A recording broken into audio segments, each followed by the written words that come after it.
നമസ്കാരം. കളരിക്കൽ ശ്രീ ഭദ്രകാളി എല്ലാവരെയും അനുഗ്രഹിക്കട്ടെ. എന്താണ് കുലപരദേവത? നമ്മൾ ചിലപ്പോൾ ജ്യോത്സ്യന്മാരെ കാണാൻ പോകുന്ന സമയത്ത് കുലദേവത കോപം, ധർമ്മദേവത ബാധക സ്ഥാനത്ത് നിൽക്കുന്നു, കുലദേവത അനുകൂലത്തിലല്ല എന്നൊക്കെ പറഞ്ഞ് ചിലപ്പോൾ ജ്യോത്സ്യന്മാർ നമ്മൾ കാണാൻ പോകും. നമ്മുടെ കാര്യതടസ്സം, നമ്മൾ ചില കാര്യങ്ങൾക്ക് ഇറങ്ങുമ്പോൾ എല്ലാ കാര്യങ്ങൾക്കും തടസ്സം വരുമ്പോൾ നമ്മൾ ജ്യോത്സ്യം കാണുമ്പോൾ ജ്യോത്സ്യന്മാർ പറയാറുണ്ട്, ധർമ്മദേവത കോപത്തിലാണ്, ധർമ്മദേവത ബാധക സ്ഥാനത്ത് നിൽക്കുന്നു. എന്തുകൊണ്ട് അങ്ങനെ സംഭവിക്കുന്നു? അതിന് നമ്മൾ 90% നമ്മൾ തന്നെയാണ് കാരണക്കാർ. കാരണം എന്താണെന്ന് വെച്ച് കഴിഞ്ഞാൽ നമ്മൾ ചിലപ്പോൾ കുടുംബദേവത യഥാവിധി നോക്കാറില്ല. അവിടുത്തെ പൂജ ചിലപ്പോൾ മുടക്കിയിട്ടുണ്ടാവും, അവിടുത്തെ മറ്റു കാര്യങ്ങളെല്ലാം ഉത്സവങ്ങളോ അല്ലെങ്കിൽ മറ്റു രീതിയിലുള്ള കർമ്മങ്ങളോ മുടക്കിയിട്ടുണ്ട്. അത് രണ്ടാമത്തെ കാര്യമാണ്. മെയിനായിട്ട് വരുന്നതെന്ന് പറഞ്ഞു കഴിഞ്ഞാൽ നമ്മുടെ കുടുംബ പരദേവത എന്ന് പറയുന്നത് നമ്മുടെ പൂർവികന്മാർ ഉപാസിച്ച് സേവിച്ച് കുടിയിരുത്തിയ ദേവതയാണ് നമ്മുടെ കുടുംബ പരദേവത. ആ ഉപാസകൻ, അതായത് നമ്മുടെ കുടുംബത്തിലെ ആ കാരണവൻ, അദ്ദേഹത്തിൻ്റെ ജീവിതത്തിൻ്റെ എന്തെന്ന് പറഞ്ഞു കഴിഞ്ഞാൽ നമ്മുടെ കുടുംബ പരദേവത എന്ന് പറയുന്നത് നമ്മുടെ കുടുംബത്തിൽപ്പെട്ട ഒരു 5 അല്ലെങ്കിൽ ഒരു 10 തലമുറയ്ക്ക് മുമ്പുള്ള നമ്മുടെ പൂർവികന്മാർ ആരെങ്കിലും ഉപാസിച്ച് സേവിച്ച് കുടിയിരുത്തപ്പെട്ട ദേവതയായിരിക്കാം. ആ ദേവതയെ കുടിയിരുത്തുന്ന സമയത്ത് അദ്ദേഹം ഒരു നിബന്ധന വെച്ചിട്ടുണ്ടാകും. ചിലപ്പോൾ എന്നെയും എൻ്റെ കുടുംബത്തെയും എൻ്റെ സന്തതി പരമ്പരകളെയും സംരക്ഷിച്ചു കൊള്ളണം, സർവ്വ ഐശ്വര്യത്തോടു കൂടി എൻ്റെ കുടുംബത്തെ കാക്കണം, ഞാനും എൻ്റെ കുടുംബവും എൻ്റെ സന്തതി പരമ്പരകളും ഈ ഭൂമിയിലുള്ളിടത്തോളം കാലം ദേവതയെ സംരക്ഷിച്ചു കൊള്ളാം എന്നുള്ളൊരു നിബന്ധനയിലായിരിക്കും അദ്ദേഹം ആ കുടിയിരുത്തി അവിടെ ദേവിയെ പ്രതിഷ്ഠിക്കുകയോ കുടിയിരുത്തുകയോ ചെയ്യുന്നത്.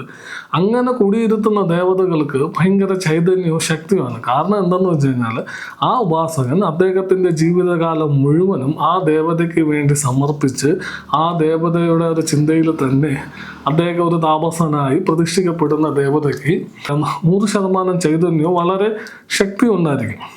ആ കുടുംബത്തെ സംരക്ഷിക്കാനുള്ള എല്ലാ ശക്തിയും ചൈതന്യവും ഐശ്വര്യമുള്ള ദേവതയായിരിക്കും അത്. എന്നാൽ നമ്മളിപ്പം ഒരു കർമ്മിയെ വിളിച്ച് അല്ലെങ്കിൽ ഒരു 4-5 ദിവസം കൊണ്ട് ഒരു കർമ്മമൊക്കെ ചെയ്ത് ഒരു ദേവതയെ പ്രതിഷ്ഠിക്കുന്നതിനേക്കാളും എത്രയോ മടങ്ങ് ഐശ്വര്യവും ശേഷിയുള്ളതാണ് നമ്മുടെ പൂർവികന്മാർ കുടിയിരുത്തപ്പെട്ട ദേവത. അപ്പോൾ നമ്മൾ ചിലപ്പോൾ എന്താ ചെയ്യുന്നത്, ചിലപ്പോൾ നമ്മുടെ കാവൊക്കെ കുറച്ച് കുറച്ച് മലിനമായിട്ട് ഇടിഞ്ഞു പൊടിഞ്ഞ് കിടക്കുമ്പോൾ നമ്മൾ എന്ത് ചെയ്യും, ഒരു ജ്യോത്സ്യനെയൊക്കെ കണ്ട് ഒരു പ്രശ്നമൊക്കെ വെച്ച് ക്ഷേത്രമൊക്കെ ഒന്ന് വലുതാക്കാമെന്ന് പറഞ്ഞ് ഒരു ക്ഷേത്രമൊക്കെ പൊളിച്ചൊരു വലിയ ക്ഷേത്രമൊക്കെ വെച്ച് അവിടെ ഒരു വിഗ്രഹമൊക്കെ പ്രതിഷ്ഠിച്ച് പൂജയൊക്കെ തുടങ്ങി ഏതെങ്കിലും ഒരു കർമ്മിയെ കണ്ട് വിഗ്രഹത്തെ പ്രതിഷ്ഠിച്ച് ക്ഷേത്രമാക്കി മാറ്റും. പക്ഷെ അവിടെ നമുക്ക് പറ്റുന്ന ഒരു മിസ്റ്റേക്ക് എന്തെന്ന് പറഞ്ഞു കഴിഞ്ഞാൽ ഈ കർമ്മി പ്രതിഷ്ഠിക്കുമ്പോൾ ചിലപ്പോൾ നമ്മുടെ കുടുംബ പരദേവതയുടെയും ഈ പ്രതിഷ്ഠിക്കുന്ന ആ ദേവതയുടെയും തമ്മിൽ ഭാവങ്ങൾ വ്യത്യാസം വരാം, രൂപത്തിന് വ്യത്യാസം വരാം, പൂജാവിധാനത്തിന് വ്യത്യാസം വരാം. ചിലപ്പോൾ അവിടെ നമ്മുടെ പൂർവികന്മാർ മാന്ത്രിക വിധാനത്തിലോ അല്ലെങ്കിൽ കൗളമാർഗ വിധാനത്തിലൊക്കെ ആയിരിക്കും ആ ദേവതയെ പ്രതിഷ്ഠിച്ചിരിക്കുന്നത്. ചിലപ്പോൾ ആ ദേവതയ്ക്ക് ആ ഒരു രീതിയിലായിരിക്കും ആ പൂജാവിധാനങ്ങൾ തുടർന്ന് വന്നിരിക്കുന്നത്. ചിലപ്പോൾ ഗുരുതി നടത്തിയിരിക്കാം, അല്ലെങ്കിൽ മൃഗബലി നടത്തിയിരിക്കാം. അങ്ങനെയൊക്കെ ഒരുപാട് കാര്യങ്ങൾ ചെയ്തായിരിക്കും ആ ദേവത അവിടെ അവർ കുടിയിരുത്തിക്കുന്നത്. വേറൊരു സമ്പ്രദായത്തിൽ വരുമ്പോൾ ആ സമ്പ്രദായം മാറപ്പെടുമ്പോൾ ചിലപ്പോൾ ആ ദേവത അവിടെ നിന്ന് മാറുകയോ അല്ലെങ്കിൽ വേറെ പുറത്തുനിന്ന് ഒരാളെ കൊണ്ടുവന്ന് പ്രതിഷ്ഠയൊക്കെ ചെയ്ത് വയ്ക്കുമ്പോൾ ചിലപ്പോൾ ആ ദേവത ബന്ധനസ്ഥനാവുകയോ അല്ലെങ്കിൽ ആ ദേവത പുറത്ത് പോകാനൊക്കെ ചാൻസ് ഉണ്ട്. അങ്ങനെ പുറത്ത് പോകുമ്പോൾ ഈ നമ്മളെ പൂർവികൻ, അതായത് മുമ്പ് ദേവതയെ അവിടെ കുടിയിരുത്തിയ അദ്ദേഹത്തിൻ്റെ ഗുരുനാഥനുമായി ബന്ധപ്പെട്ട സ്ഥലങ്ങളിലോ അല്ലെങ്കിൽ അദ്ദേഹവുമായി ബന്ധപ്പെട്ട മറ്റു ക്ഷേത്രങ്ങളിലോ അതിൻ്റെ പരിസരത്തോ അങ്ങോട്ടൊക്കെ ഇത് മാറി നിൽക്കാനുള്ള ചാൻസ് ഉണ്ട്. അത് നമ്മൾ പ്രശ്നം വയ്ക്കുമ്പോൾ നമുക്ക് കൃത്യമായിട്ട് മനസ്സിലാവും ദേവത ഇവിടെ ഇല്ല, നമ്മൾ കേട്ടിട്ടില്ല, ഇന്ന വേറൊരു ക്ഷേത്രത്തിലാണ്, അല്ല വടക്ക് വേറെ എവിടെയെങ്കിലൊക്കെയാണ് എന്ന് പറയും. അതിന് കാരണം എന്ന് പറയുന്നത് അവിടുത്തെ ആ ദേവതയുടെ പൂജാവിധാനങ്ങൾ വരുന്ന മാറ്റമാണ്. അങ്ങനെ മാറ്റപ്പെടുമ്പോൾ നമ്മളിപ്പോൾ പറഞ്ഞില്ല, നമ്മളിപ്പോൾ ഒരു ഉദാഹരണം പറയാം. നമ്മളൊരു പശുവിനെ വാങ്ങി ഒരു തൊഴുത്ത് കെട്ടി തൊഴുത്തിൽ പശുവിനെ കൊണ്ട് പശുവിൻ്റെ ചാണകമൊക്കെ വാരി പശുവിന് തീറ്റയൊക്കെ കൊടുത്ത് പക്ഷെ പശു പാല് തരുന്നില്ല എന്നുള്ള ഒരു അവസ്ഥ പോലെ ആയിപ്പോകും. കാരണം നമ്മൾ പുറത്തുനിന്ന് ഒരാളെ കൊണ്ട് ഒരു ദേവതയെ പ്രതിഷ്ഠിക്കുന്ന സമയത്ത് ഒരു 90% അദ്ദേഹത്തിൻ്റെ ഉപാസനാമൂർത്തിയോ അല്ലെങ്കിൽ അദ്ദേഹത്തിൻ്റെ കുടുംബ പരദേവതയുമായി ബന്ധപ്പെട്ട കാര്യങ്ങളായിരിക്കും അദ്ദേഹം കൂടുതൽ അദ്ദേഹത്തിന് അത് ആരുടെയും മിസ്റ്റേക്ക് അല്ല, അങ്ങനെയൊക്കെ അത് ചെയ്യാൻ പറ്റുള്ളൂ. ഇപ്പം എനിക്ക് എൻ്റെ കുടുംബ പരദേവത എന്ന് എനിക്ക് വിളിക്കാൻ പറ്റും, പക്ഷേ വേറൊരാൾക്ക് എൻ്റെ കുടുംബ പരദേവത എന്ന് വിളിക്കാം. അവർക്ക് അവരുടെ കുടുംബ പരദേവത ആ സ്ഥാനത്ത് അങ്ങനെ കാണാൻ പറ്റുള്ളൂ. അപ്പം അങ്ങനെ വരുമ്പോൾ നമ്മുടെ ദേവത എന്ത് പറ്റും?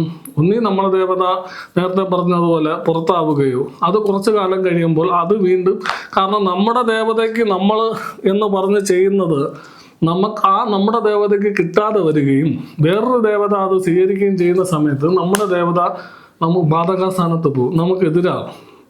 അതുമാത്രമല്ല, നമ്മളിപ്പോൾ പ്രതിഷ്ഠ ചെയ്യുന്ന സമയത്ത് നമ്മുടെ പൂർവികന്മാർ ഒരുപാട് കുടുംബ ക്ഷേത്രത്തിൽ ഒരുപാട് ദേവതകളെ ഉപദേവതകളായിട്ടൊക്കെ പ്രതിഷ്ഠിച്ചിട്ടുണ്ടാവും. ചിലപ്പോൾ അതൊക്കെ ചില കർമ്മിമാർക്ക് അത് ഇഷ്ടപ്പെടില്ല, ചിലവർ അതിന് പ്രാധാന്യം കൊടുക്കാതെ വരും. അങ്ങനെയൊക്കെ വരുമ്പോൾ അതും ബാധാമൂർത്തിയായിട്ട് നമുക്കെതിരെ മാറാം. അങ്ങനെ ഒരുപാട് കുടുംബത്തിൽ അങ്ങനെ ഒരുപാട് കാര്യങ്ങൾ സംഭവിച്ചിട്ടുണ്ട്. കാരണം ഈ ഉപദേവന്മാരെ പലതും മാറ്റപ്പെടുന്നു. ചിലപ്പോൾ പ്രധാന മൂർത്തി തന്നെ മാറ്റിയിട്ട് ഉപദേവന് പ്രാധാന്യം കൊടുത്ത് പൂജ ചെയ്യുന്ന സ്ഥലങ്ങളുണ്ട്.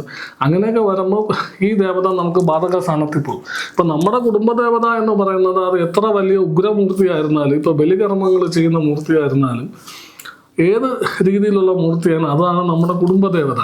അപ്പം നമ്മൾ ആ കുടുംബദേവതയ്ക്ക് പ്രാധാന്യം കൊടുത്ത് പൂജ നടത്തിയാൽ മാത്രമേ നമുക്ക് അനുകൂലമായിട്ട് വരുള്ളൂ. പിന്നെ വേറൊരു കാര്യം എന്ന് പറഞ്ഞാൽ, നമ്മുടെ കുടുംബദേവതയെ പൂജിക്കാൻ പുറത്തുനിന്ന് ഒരാളെ ഏർപ്പാട് ചെയ്യുന്നത് അത്ര ഗുണകരമല്ല. നമ്മുടെ കുടുംബപരദേവതയെ നമ്മൾ തന്നെ പൂജിക്കുന്നതാണ് 100% ഉത്തമം. കാരണം എങ്കിൽ മാത്രമേ അതിന് നമുക്ക് കൂടുതൽ പ്രയോജനം ഉണ്ടാവുകയുള്ളൂ.